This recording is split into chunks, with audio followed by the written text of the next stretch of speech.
जिन देवता को उत्तराखंड में माना जाता है श्री कृष्ण का अवतार, जिनके क्रोध मात्र से ही आज भी गाय और भैंस दूध देना कर देते हैं बंद। लोगों को जहाँ मिलता है काल सर्पयोग का निवारण। और यहाँ एक ऐसा पत्थर है डुगडुगी सेम नाम से, जो कि 2 हाथ की ताकत से नहीं हिलता बल्कि हाथ की सबसे छोटी उंगली की ताकत से हिल जाता है। तो नमस्कार प्रणाम पहला मी मृदुल बिजलवान आपको होस्ट स्वागत कर दू छो डांडो को बताओ पहाड़ की ओर के तीसरे एपिसोड में। तो आज मैं लिजाणु छो तुम तय टिहरी जिला का प्रताप नगर ब्लॉक में स्थित सुंदर सी सेम नागराजा जी का मंदिर में। छलबनी नारायण दुधाधारी कृष्ण अवतारी नागराजा जी को मंदिर। जी हाँ, ये देवता गढ़वाल का हर घौर में पूजा जाने वाला देवता चंद। इसे उत्तर द्वारिका के नाम से भी जाना जाता है और यहाँ समस्त क्षेत्रवासी इसे उत्तराखंड का 5वां धाम भी कहते हैं। नागराजा देवता को उत्तराखंड में अलग अलग नामों से जाना जाता है। कहीं चिन्याली नागराज तो कहीं बनाली नागराज, कहीं बौकनाथ तो कहीं डांडा नागराज, कहीं कांगड़ा नागराज। यूं तो इस मंदिर से जुड़ी कई सारी कथाएं हैं, परंतु मुख्यतः यह कहा जाता है कि श्री कृष्ण जब द्वापर युग में अपनी समस्त लीलाएं पूर्ण कर उत्तराखंड देव भूमि में तपस्या करने आए तो उन्हें रमोलीगढ़ नामक जगह बहुत ही पसंद आई। रमोलीगढ़ के गणपति थे गंगू रमोला। श्री कृष्ण ने ब्राह्मण का वेश धारण कर गंगू रमोला से भूभाग मांगने का प्रस्ताव रखा, परंतु अहंकारवश गंगू रमोला ने प्रस्ताव अस्वीकार किया। वह उन्हें आदेश दे दिया कि वो रमोलीगढ़ छोड़कर तुरंत चले जाएं। परंतु भगवान ने इस जगह पर रहने का प्रण ले लिया था, लेकिन रमोली क्षेत्र से निकलने के आदेश के अनुसार उन्हें वहां से जाना पड़ा। वे बहुत क्रोधित होकर पौड़ी जिला अंतर्गत बनेल शिवपट्टी में चले गए, जहां उन्हें डांडा नागराजा के रूप में जाना गया। श्री कृष्ण के क्रोध की वजह से रमोली क्षेत्र में अकाल पड़ गया।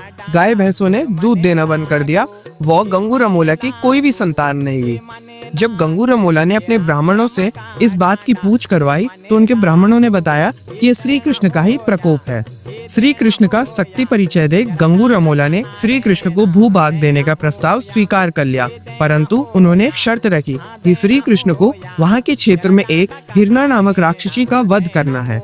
श्री कृष्ण ने जन कल्याण के लिए हिरणा राक्षसी का वध किया।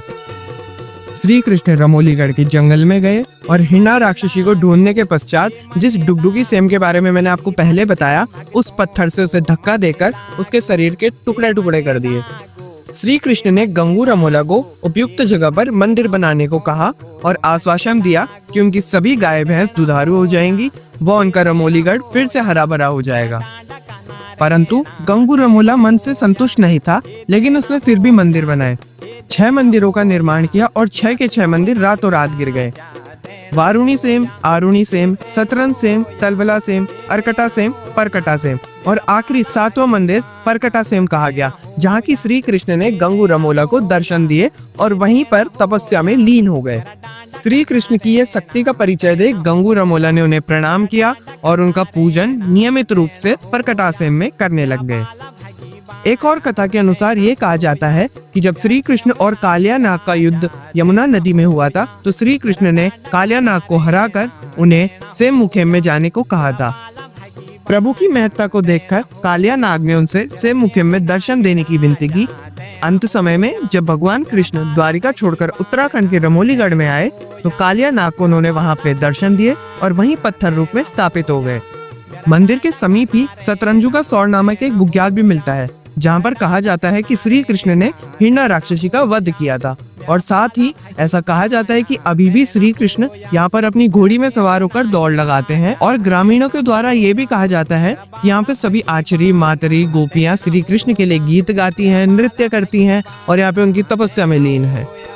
प्रत्येक 3 साल में सेम मुखेम में एक भव्य मेले का आयोजन होता है, जो कि मार्गशीर्ष माह के 11 गते को नवंबर में लगता है।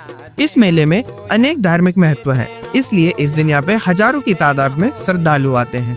भगवान नागराजा के मंदिर में नाग नागिन का जोड़ा चढ़ाने की भी एक परंपरा है, जो कि आपको नाग दोष से मुक्त करता है। देहरादून से इस मंदिर की दूरी 196 किलोमीटर है और ऋषिकेश से 190 किलोमीटर। आप मोटर मार्ग से होते हुए तलबला सेन तक वाहन में पहुंच सकते हैं और इसके बाद लगभग 2.5-3 किलोमीटर का पैदल सफर आपको इस पवित्र मंदिर में पहुंचा देगा। उत्तराखंड में नागराज भगवान से लोगों की बहुत भावनाएं भी जुड़ी हैं। माताएं इन्हें अपने पुत्र की तरह देखती हैं और युवा इन्हें अपने भ्राता की तरह देखते हैं। तो ये था भगवान श्री नागराज जी के बारे में वर्णन। उम्मीद है आपको ये सीरीज पसंद आ रही होगी। इन्हीं लाइक करें, शेयर करें, सब्सक्राइब करें। जय सेम नागराजा, जय माँ भगवती। देना होया मेरा डांडा का नारेना, देना होया मेरा बाला भगीबाना, देना होया मेरा श्याम नागराजा।